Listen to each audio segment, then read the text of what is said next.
Shalom. Call halal Yahweh B'Shem Awashai B'Hashem Rakakadash.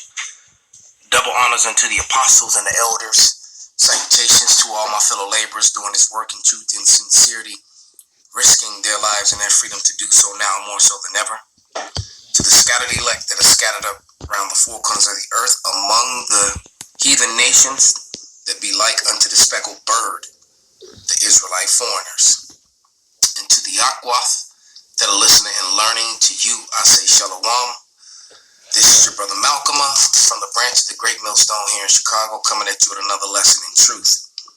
And this is a video that my nephew, Nathaniel Allah, sent me earlier today, and I watched it. And I watched it actually twice.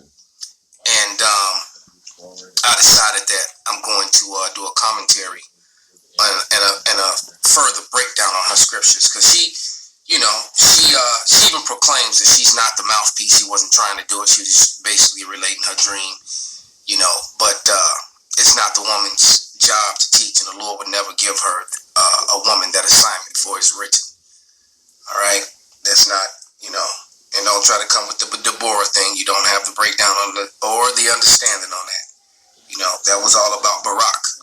And it was also a low time in Israel. It's a shame and an embarrassment unto Israel. It's part of our punishment. All right? Because the Lord gave an order. And the order was, the Most High, our Savior, Yahweh Shai, the man, the woman, and then the children. All right? It clearly tells you in the scriptures that a woman is never supposed to be in a position of authority over a man or teach men.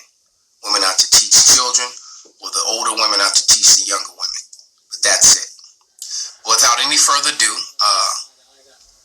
let's just jump right into this thing. Let's let her say her piece, and I'm going to stop and interject and correct a few things and give her more of an spiritual insight, scriptural insight on things that she clearly does not know. Clearly.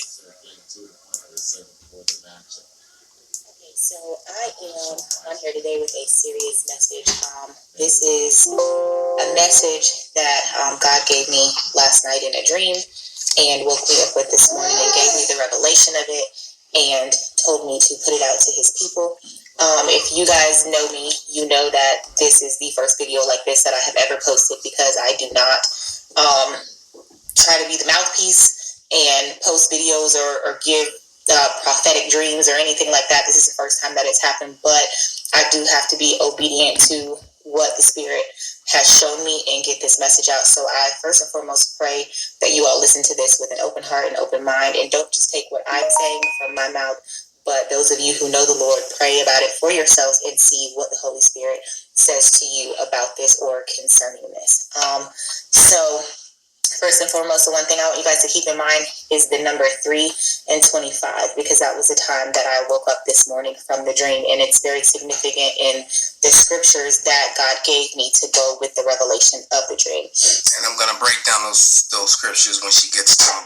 But before I do so, we're going to go to the book of Joel, the 2nd chapter, and the 28th verse.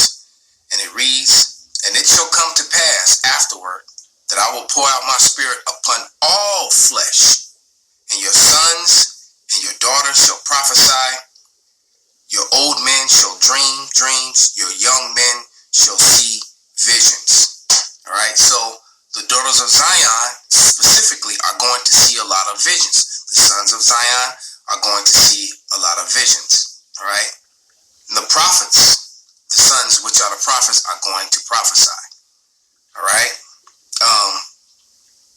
But the Lord also said he will pour out his spirit on all flesh. So you got heathens, Edomites, and other heathens that are also having visions of destruction and visions of the end. All right? So I titled this dream as "War is Coming." And again, I woke up at 3:25 this morning. So the dream may be a little bit all over the place, but just bear with me. I saw in this dream multiple horsemen, and it was actually 4 horsemen. And and mind you, there are what as they call the 4 horsemen of the apocalypse. All right, but let's let her speak. First horseman, or the one that was actually sent out, had a rider on it that was wearing clothing, but the clothing was made out of the American flag. And the clothing signified the United States of America. So this all took place as I was gathered at a church service of one of my friends whose father is a pastor. We were at his church, and we were all there discussing as Christians like how we can have peace. And during that discussion, it was inevitable that war was coming, and there was nothing that we can do about it. Right, because in Thessalonians it tells you, matter of fact, let's get it. Then I'm going to get that red horse. What that American flag represents is Edom. All right, but let's get that. I think it's 2 Thessalonians 5, and maybe it's 1 Thessalonians 5 and 3. Right, and it reads 1 Thessalonians 5 and 3. For when they shall say peace and safety, then sudden destruction cometh upon them, as travail upon a woman with child, and they shall not escape. As a woman with child, as a matter of fact, she mentions in this that she's pregnant. All right, so there is going to be no peace. As a matter of fact, when they start celebrating peace, that's when the destruction is going to come, and no one is going to escape it, except for the elect, which she clearly knows nothing about. All right, and that's obvious. She knows, she has no understanding of who and what the elect are. So the rider with the American clothing was the rider with the American clothing. She reminded me. Let's go back to Revelation 6 and 4, and it reads, and there went out another horse that was red, and power was given to him that sat thereon to take peace from the earth, and that they should kill one another. And there was given unto him a great sword, because there's going to be Edomite on Edomite violence yet again in this third world war. All right, because the Edomites in America are going to go to war with the Edomites in the other parts of the earth. All right, Canada may even turn on America when this whole deal goes down. All right, the same way the Edomites were killing each other in World War II, the biggest Edomite on Edomite, or what they will refer to ignorantly as white on white crime, gangbanging that the world has ever seen. All right, because the numbers, they said it is estimated that 85 million people died in World War II. If they're admitted to 85 million, then that means way more died. But for some reason in World War II, only 6 million matter. The other 79 million just, don't get talked about or mentioned. All right, but getting back to the point, Esau was given that great sword. All right, and through the sword he has ruled.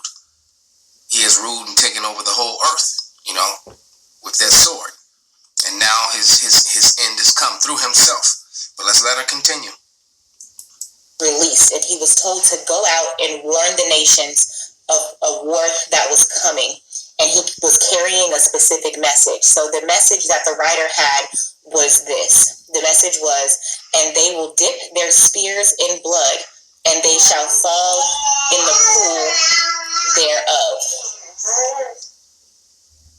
So again, it was, and they will dip their spears in blood, and they shall fall in the pool thereof. And once I heard this quote, the imagery that I saw was people being stabbed in the side by a spear, and it was almost the exact same way that Jesus was pierced on the cross, and blood started pouring out of them as they fell one on top of another. This was happening to Christians, and this was happening to the Christians as they were exiting the church. So as the church service that I was attending was released, I was scared, and I was looking around because I was... Hold on, let's find something real quick. This is Isaiah the 13th chapter, and I'm going to start at verse 13. And therefore I will shake the heavens, and the earth shall remove out of her place, and the wrath of Yahweh of hosts, and in the day of his fierce anger. That's World War III. That's when these arrows begin to fly. These arrows that are going to be dipped in heaven, dipped in blood, as she speaks about. All right? It says, and it shall be as a chased roe, and as a sheep that no man taketh up. And and flee everyone into his own land. So people are going to be trying to run back to people that are the same as they.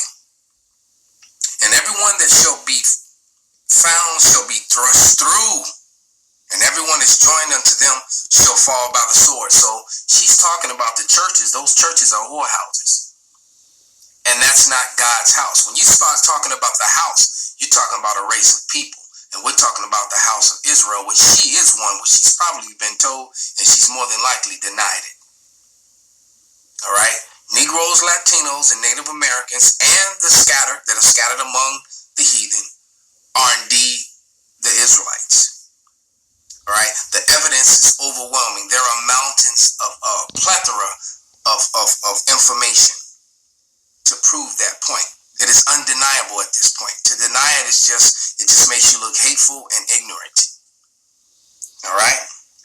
But being joined unto them, calling yourself a Christian and not knowing what a Christian, the only real Christians are the Israelites. Okay? You got to remember, it was Israelites that were first called Christians in Antioch in the Bible. They were Israelites. Okay? Trying to make sure in my surroundings there was no one coming that was going to try to pierce me in my side, because I had just seen so many people be stabbed and fall one on top of another. So church let out, and my family went their separate way.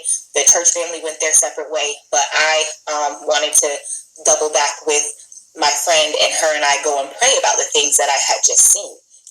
So after that, the scene of my dream totally shifted, and it was a scene of me seeing myself in my physical form that I'm in now. I was pregnant and everything, and I could see that there was gasoline that was being poured on me. And once the gasoline was poured on me, I remember being scared that any flicker of a flame or any spark or anything like that would light me on fire and I would be burned alive. And while this happened, I saw someone come walking by.